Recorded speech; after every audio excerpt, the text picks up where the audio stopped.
Assalamualaikum warahmatullahi wabarakatuh. Kembali lagi bersama saya Ibu Ida Rahmawati pada mata pelajaran Ilmu Pengetahuan Sosial. Bagaimana nih kabar kalian hari ini? Semoga kalian baik-baik saja dan dalam keadaan sehat ya. Setelah mendapatkan informasi lanjutan dari Ibu melalui WA Group, Ibu minta untuk menyimak video pembelajaran Ibu hari ini. Nah, jangan lupa kalian menyimak video pembelajaran Ibu hari ini dengan benar. Setelah kalian menyimak video pembelajaran kali ini, dan di akhir pembelajaran Ibu akan men-share lembar kerja untuk kalian kerjakan nanti dan dikumpulkan lagi melalui WA. Apakah hari ini ada yang tidak hadir? Jangan lupa untuk mengisi link presensi dan sudah Ibu share linknya melalui WA Group. Sebelum memulai kegiatan pembelajaran hari ini, alangkah baiknya kita berdoa terlebih dahulu agar ilmu yang kita dapat bermanfaat. Berdoa dimulai. Berdoa selesai. Nah, hari ini kita akan belajar mengenai pluralitas masyarakat Indonesia. Sebenarnya apa sih yang kalian ketahui tentang pluralitas? Coba kalian perhatikan teman-teman sekelas kalian. Nah, tanya latar belakang dari agamanya, sukunya, budayanya, dan pekerjaan orang tuanya. Pasti jawabannya akan berbeda, bukan? Nah, berbagai macam perbedaan dan keragaman pada masyarakat. Nah, itulah yang disebut dengan pluralitas. Jenis-jenis pluralitas dibedakan menjadi 4. Nah, yang pertama ada perbedaan agama, yang kedua ada perbedaan budaya, yang ketiga ada perbedaan suku, dan yang keempat ada perbedaan pekerjaan. Nah, tujuan pembelajaran kita hari ini yaitu antara lain untuk menjelaskan pengertian pluralitas, yang kedua mengidentifikasi bentuk pluralitas agama, dan yang ketiga mengidentifikasi bentuk pluralitas budaya. Untuk pertemuan hari ini, Ibu hanya akan membahas 2 poin saja. Yang pertama ada perbedaan agama, dan yang kedua ada perbedaan budaya. Sisanya nanti kita akan bahas ke pertemuan berikutnya. Kekayaan dan keanekaragaman masyarakat Indonesia, baik dari suku, agama, budaya, pekerjaan, menunjukkan bahwa masyarakat Indonesia itu bersifat plural. Kata plural berasal dari bahasa Inggris, nah yang artinya jamak, sedangkan pluralitas berarti kemajemukan. Nah, pluralitas masyarakat Indonesia memiliki arti yang sama dengan kemajemukan masyarakat Indonesia. Nah, yang pertama kita akan membahas tentang perbedaan agama. Apakah kalian menemukan berbagai macam agama di lingkungan tempat tinggal kalian? Dan pernahkah kalian mengamati pemeluk agama lain yang sedang melaksanakan upacara keagamaan? Tentu kalian banyak menemukan perbedaan. Nah, setiap agama memiliki tuntunan cara persembahyangan yang berbeda. Agama Islam sendiri memasuki wilayah Nusantara diperkirakan pada abad ke-8 Masehi melalui jalur perdagangan dan jalur pendakwahan seperti Wali Songo salah satunya. Nah, hari-hari besar yang diperingati umat Islam yaitu antara lain ada Idul Fitri, Idul Adha, Isra Mi'raj, dan Maulid Nabi. Islam merupakan agama dengan pemeluk terbesar di Indonesia dengan jumlah 87,2% menurut sensus tahun 2010. Nah, dan tentunya masjid sebagai tempat ibadah umat Islam. Yang kedua yaitu ada agama Kristen. Nah, agama Kristen sendiri ini terbagi menjadi 2, yaitu ada agama Kristen Protestan dan agama Kristen Katolik. Nah, agama Kristen ini mulai berkembang di Nusantara pada abad ke-16 melalui misionaris dari Spanyol dan Zending dari Belanda.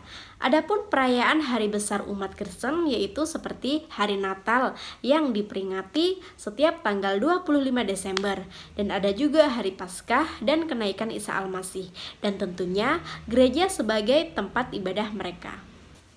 Nah, yang ketiga yaitu ada agama Buddha. Agama Buddha ini berkembang di Nusantara bersamaan dengan masuknya agama Hindu. Nah, Kerajaan Sriwijaya pernah menjadi pusat agama Buddha di Asia Tenggara terbesar. Nah, hari raya besar bagi umat Buddha ini yaitu adanya Hari Raya Waisak yang diperingati pada bulan Mei. Dan tempat ibadahnya tentunya wihara bagi umat Buddha. Yang keempat ini ada agama Hindu. Diperkirakan agama Hindu masuk ke Nusantara pada awal abad Masehi. Nah, umat agama Hindu ini merayakan Hari Galungan dan Hari Raya Nyepi sebagai puncak perayaan hari besar mereka. Dan tentunya pura menjadi tempat ibadah bagi mereka. Yang terakhir yaitu adanya agama Konghucu. Nah, agama Konghucu ini memasuki Nusantara bersamaan dengan para imigran bangsa keturunan Tionghoa dari daratan Cina. Nah, hari besar yang diperingati umat Konghucu yaitu Hari Raya Imlek. Nah, kelenteng merupakan tempat ibadah bagi mereka. Setelah membahas tentang perbedaan agama, selanjutnya kita akan membahas perbedaan budaya. Pasti kalian hampir tidak asing lagi mendengar budaya ataupun kebudayaan. Nah, sebenarnya apa sih kebudayaan? Kebudayaan adalah sistem gagasan dan rasa, suatu tindakan dan karya yang dihasilkan oleh manusia dalam kehidupan bermasyarakat. Terdapat 3 wujud kebudayaan. Yang pertama ada gagasan, dan yang kedua adanya tindakan, dan yang ketiga adanya karya. Gagasan atau yang disebut dengan wujud idea.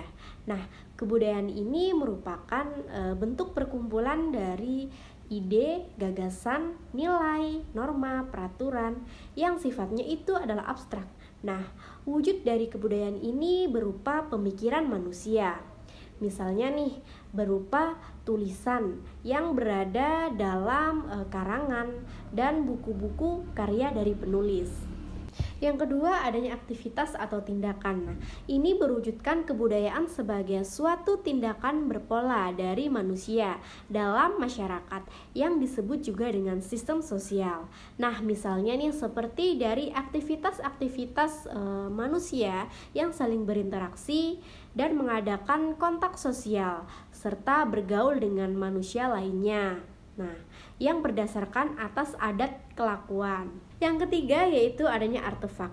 Wujud kebudayaan dari artefak ini adalah berupa hasil aktivitas perbuatan dari karya semua manusia dalam masyarakat. Nah, berupa benda-benda atau hal yang dapat diraba, dilihat, dan bisa juga didokumentasikan. Nah, contohnya itu yaitu adalah seperti patung. Setelah kita memahami tentang wujud kebudayaan, nah terdapat juga nih 7 unsur kebudayaan yang dapat membantu kita lebih jauh memahami secara nyata tentang kebudayaan. Nah, kira-kira apa saja ya? Yang pertama yaitu adanya peralatan dan perlengkapan hidup manusia. Nah, misalnya nih seperti pakaian, perumahan, alat-alat rumah tangga, dan senjata tradisional. Dan yang kedua yaitu adanya mata pencaharian hidup dan sistem ekonomi, misalnya nih seperti pertanian dan sistem produksi. Dan yang ketiga yaitu adanya sistem kemasyarakatan dan sistem kekerabatan. Nah, misalnya seperti organisasi politik dan sistem hukum dan sistem perkawinan.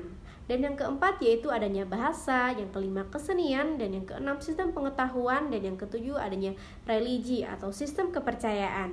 Pada dasarnya budaya itu merupakan salah satu ciri khas yang membedakan manusia satu dengan manusia yang lainnya. Nah, manusia menghasilkan budaya karena pada dasarnya manusia itu dikaruniai akal untuk berpikir. Nah, mengapa sih kebudayaan masyarakat yang satu dengan yang lain itu berbeda? Kira-kira faktor apa saja yang mempengaruhinya ya? Nah, hal ini disebabkan oleh 2 faktor. Nah, yang pertama yaitu adalah perbedaan lokasi. Misalnya nih, penduduk yang biasanya tinggal di pinggir pantai atau sungai, rawa, biasanya cenderung membangun rumah panggung yang tujuannya untuk menghindari daya air pasang dan binatang buas. Nah, yang kedua yaitu adanya perbedaan agama dan keyakinan. Nah, misalnya nih, agama Hindu dan Buddha banyak meninggalkan hasil kebudayaannya berupa patung atau relief pada dinding-dinding candi. Nah, hal ini merupakan tidak dapat dipisahkan dari sistem kepercayaan Hindu dan Buddha yang menjadikan candi sebagai salah satu tempat suci bagi mereka. Nah, pada masa perkembangan kerajaan Islam, hasil kebudayaan merupakan bangunan dan ukiran relief yang bergeser sekarang menjadi seni ukiran kaligrafi dan bangunan masjid. Nah, selain dari dua faktor tersebut, perbedaan budaya juga disebabkan faktor lainnya, yaitu seperti adat istiadat, kebiasaan, dan tradisi. Nah, itu tadi penyampaian materi dari Ibu, dan kita sudah membahas tentang perbedaan agama dan jenis-jenis agama di Indonesia dan perbedaan kebudayaan. Nah, apabila ada yang belum dipahami dari penyampaian materi Ibu tadi, Ibu akan membuka sesi tanya jawab melalui WA Group. Dan Ibu ingatkan kembali, jangan lupa mengisi lembar kerja yang telah diberikan oleh Ibu di WA Group ya, dan dikumpulkan lagi melalui WA Group. Sebelumnya, Ibu ingin meminta maaf apabila ada kesalahan kata. Dan Ibu mengakhiri pembelajaran kita hari ini. Wassalamualaikum warahmatullahi wabarakatuh. Jangan lupa jaga kesehatan dan tetap semangat untuk belajar.